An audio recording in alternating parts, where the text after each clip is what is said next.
निरत नित्य हितोपदेशी, बेपाप ग्रीष्म ऋतु में जल है सयाने, पूजू उन्हें सतत केवल ज्ञान पाने, पूजू उन्हें सतत केवल ज्ञान पाने, पूजू उन्हें सतत केवल ज्ञान पाने।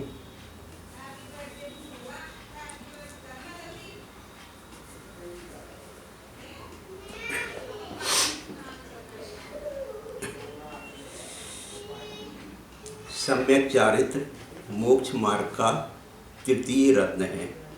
निश्चय न से आत्मा में अपने उपयोग को रमाना चारित्र है।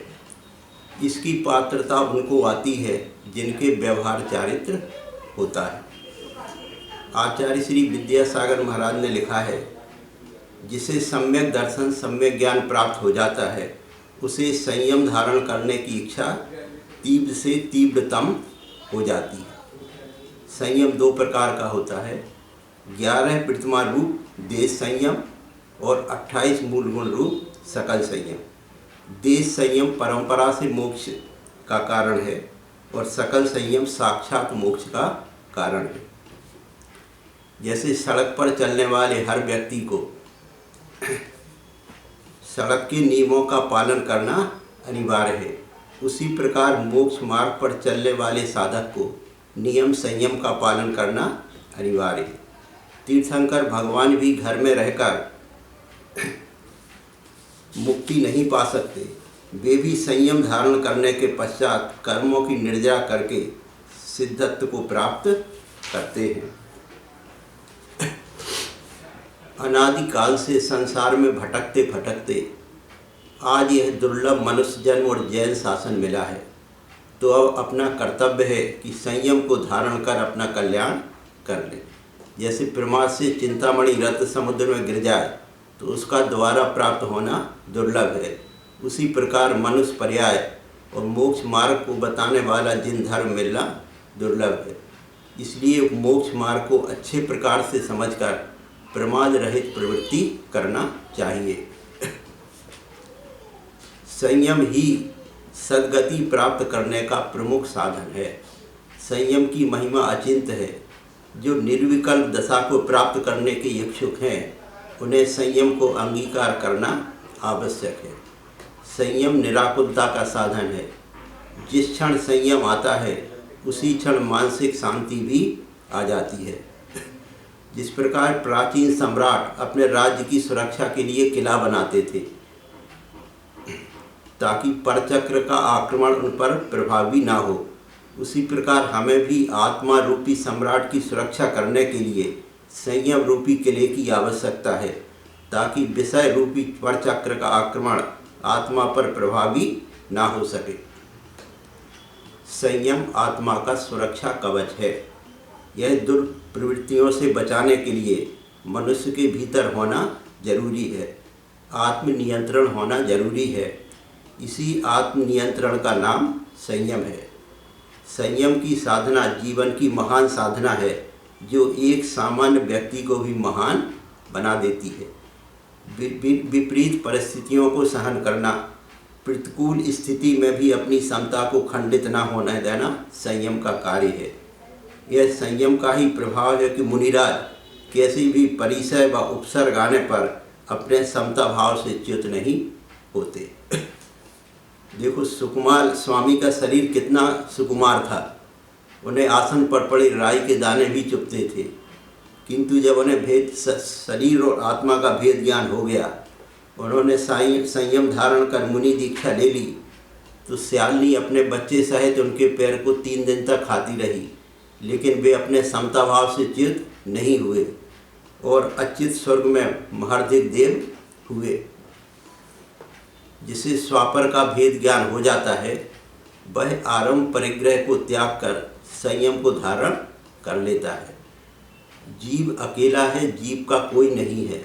यह जीव भाव भाव में अकेला ही जावेगा।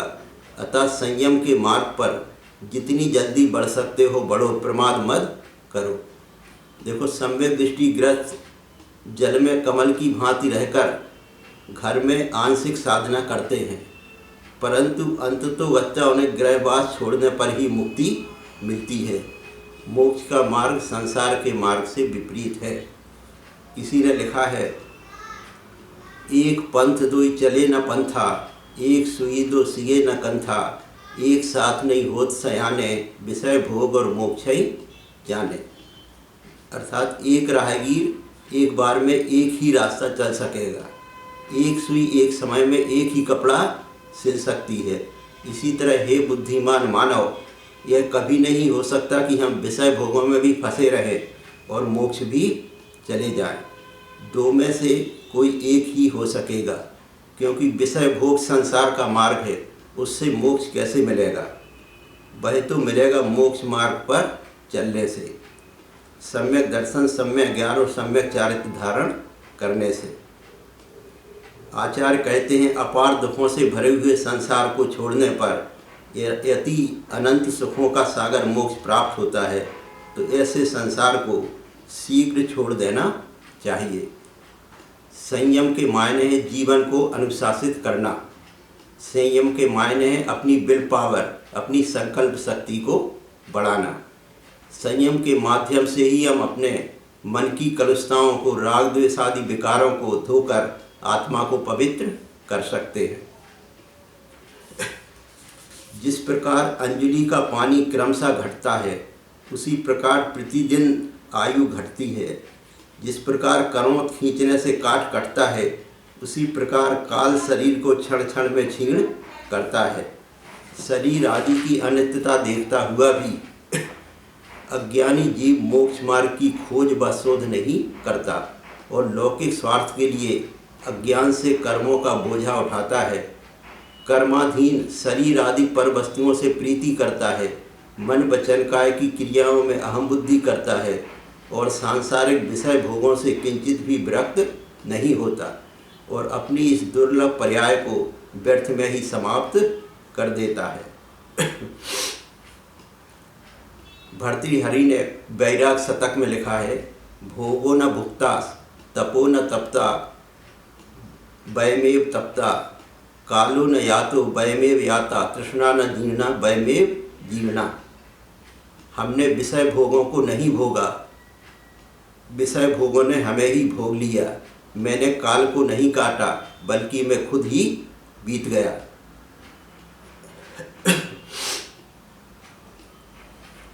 सम्यक दृष्टि संसार की वास्तविकता को समझ जाता है। वस्तुतः जिस संसार में हम रच पच रहे हैं, जिसमें हमारा इतना राग है, वह इसके लायक नहीं है। यह हमारा अज्ञान है, यह हमारा मोह है, यह हमारी मूर्छा है। जो व्यक्ति असंयमी होता है वह संसार में बेहोश होकर जीता है, और जो व्यक्ति संयमी होता है वह इस संसार में कदम कदम पर सावधानी रखता है, क्योंकि वह जानता है कि मेरी थोड़ी सी भी असावधानी मुझे दुर्गति में गिरा देगी। यह मेरे जीवन के साथ बहुत बड़ा अन्याय होगा, यह मेरी अपनी आत्मवंचना होगी। इससे बचकर आगे बढ़ने की जरूरत है। भ्रमण करते करते, दुख उठाते उठाते अथवा उपदेश सुनते सुनते बहुत समय बीत चुका। अब दुखों से सदा के लिए पिंड छुड़ाने के लिए, मोक्ष सुख को प्राप्त करने के लिए संयम को जीवन में धारण करो। जिनेंद्र भगवान ने कहा है, जो जीव सारे परद्रव्यों से मोह को छोड़कर, संसार शरीर और भोगों से उदासीन होकर संयम को अपने जीवन में अंगीकार करके तप के माध्यम से शुद्धात्मा की साधना करता है, उसका जीवन सार्थक हो जाता है। हमें बड़े महाभाग्य से यह मनुष्य पर्याय मिली है। यदि अपनी इस दुर्लभ मनुष्य पर्याय को सफल करना चाहते हो तो विषय भोगों, कसायों व आरंपरिग्रह को त्याग कर संयम को धारण करो, इंद्रिय निग्रह करो, पर से उदास होकर स्वामी लीन हो जाओ। विषय भोगों से आज तक किसी की हुई शांति की प्राप्ति नहीं हुई। हम भोगों को भोग कर शांति की आशा कर रहे हैं, कोयले को घिस घिस कर सफेदी की प्रतीक्षा कर रहे हैं। जिस मनुष्य शरीर से हम मोक्ष रूपी हीरे को खरीद सकते थे, उसे कंकड़ पत्थर खरीदने में व्यर्थ बर्बाद कर रहे हैं। संयम धर्म पाप मल पुंज को धोकर पवित्र बना देता है। पर पदार्थों में आसक्त असंयमी व्यक्ति पर पदार्थों को मोहवश अपने मानते चला आ रहा है, परंतु अपने निज आत्म तत्व का भान नहीं होने के कारण अज्ञानतावश संसार की 84 लाख योनियों में भ्रमण करता हुआ दुखी होता चला आ रहा है। आचार्य कहते हैं, पर घर रूप पर भावों को शीघ्र ही त्याग कर संयम धर्म को धारण करो, जिससे संसार की परंपरा समाप्त हो जाएगी। काल अनादि है, जीव अनादि है, जीव का कभी नाश होने वाला नहीं है। जब तक यह जीव स्व और पर के ज्ञान पूर्वक संयम को धारण नहीं करेगा, तब तक संसार के परिभ्रमण का चक्र बंद नहीं हो सकता। संत पुरुषों ने पंचेंद्रिय के क्षणिक विषय सुख एवं वैभव को त्याग कर अनंत सुख से युक्त आत्मीय सुख को प्राप्त करने के लिए बाह्य और अभ्यंतर परिग्रह रूपी पिशाच को ठुकरा कर रत्नकर दुख धारण करके तब द्वारा कर्म शत्रुओं का नाश करके मोक्ष सुख को प्राप्त किया है। विषयों से आज तक किसी का भी भला नहीं हुआ। ये विषय भोगते समय तो अच्छे लगते हैं, परंतु उनका परिणाम नियम से खराब होता है। एक बार राजा के माली ने राजा के लिए फूलों की अच्छी सेज तैयार की। अब राजा को आने की देर थी, इसलिए उसने सोचा तो थोड़ी देर इस पलंग पर लेटकर देख लूँ। वह पलंग पर लेटा, लेकिन थका हुआ था तो उसे नींद आ गई। इतने में राजा आया और माली को पलंग पर लेटा देखा तो उसे बड़ा गुस्सा आया।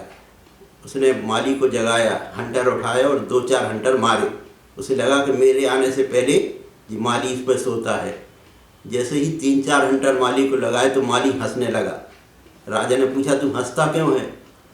बोला, महाराज मैं इसलिए हंस रहा हूँ कि मैं तो एक ही बार इस सेज पर लेटा तो इतने हंटर पड़े, आप तो इस पर रोज लेटते हो, पता नहीं आपका क्या होगा। राजा को बोध प्राप्त हो गया। इंद्रिय भोगों से कभी तृप्ति नहीं मिलती, उल्टी तृष्णा और बढ़ जाती है।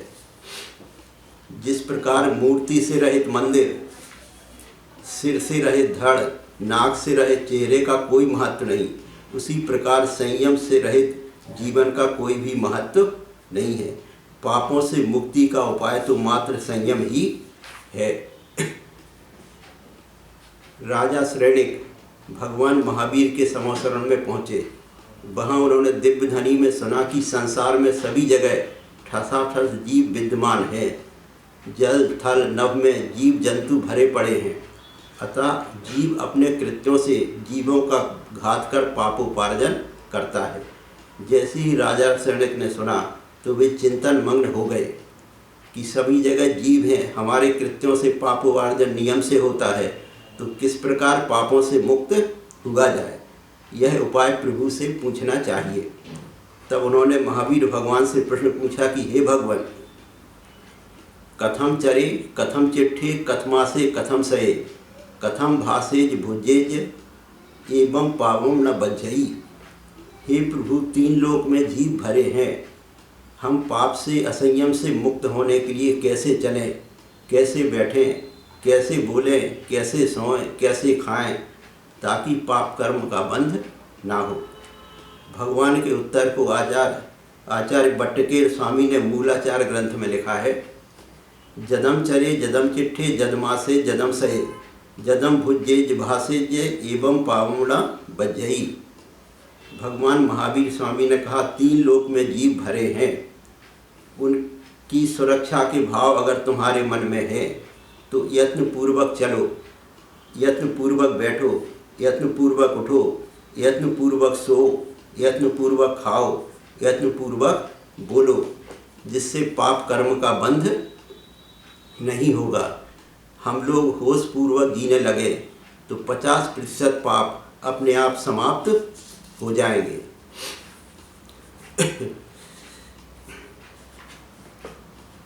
संसारी प्राणी मोह के कारण अपने स्वरूप को ना जानने के कारण ही संसार में भटक रहा है।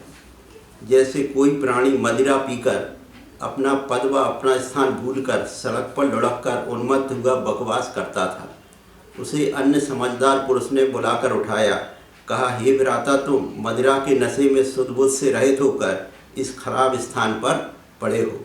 मोह को छोड़कर जागो, अपने स्वरूप को याद करो। तुम्हारा घर उन्नत महल है, उठो, वहाँ देखो, वह है तुम्हारा घर, वहाँ सदा आराम से रहो। जैसे वह व्यक्ति अपनी सुध-बुध ठीक कर उस निम्न स्थान का परित्याग कर अपने घर जाता है, उसी प्रकार आचार्य अनादिकाल से मोह मदिरा का पान कर अपने निस्वरूप को भूले हुए संसारी प्राणियों को संबोधित करते हैं कि पंचेंद्रिय के विषय तो पर पदार्थ हैं, उनमें मत्त होकर तुम अपना हित करते हुए दुखी हो रहे हो। इस मोह के नशे को त्याग कर जागो, देखो कहाँ हो, तुम्हारा यथार्थ स्वरूप क्या है, कैसा सुंदर है, उसे प्राप्त करो, तब सदा सुखी रहोगे। जो संपूर्ण विपत्तियों से रहित है, ऐसे उस शुद्ध चैतन्य स्वरूप मात्र अपने पद का आस्वादन करो।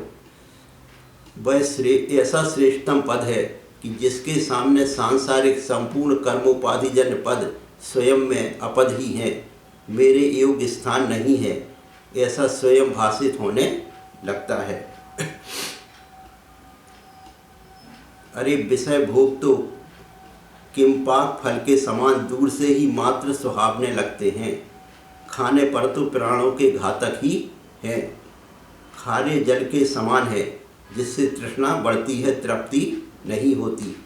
अग्नि में ईंधन के समान है, जो चाय रूपी दाय को कभी समित नहीं होने देते। भोगी जनों की दशा निष्पक्ष रूप से स्वयं विचार कर देखो, क्या दयनीय नहीं है। मनुष्य तिरंचों की जो दुर्दशाएं प्रत्यक्ष दिखाई दे रही हैं, यह सब विषयानुराग का ही फल है।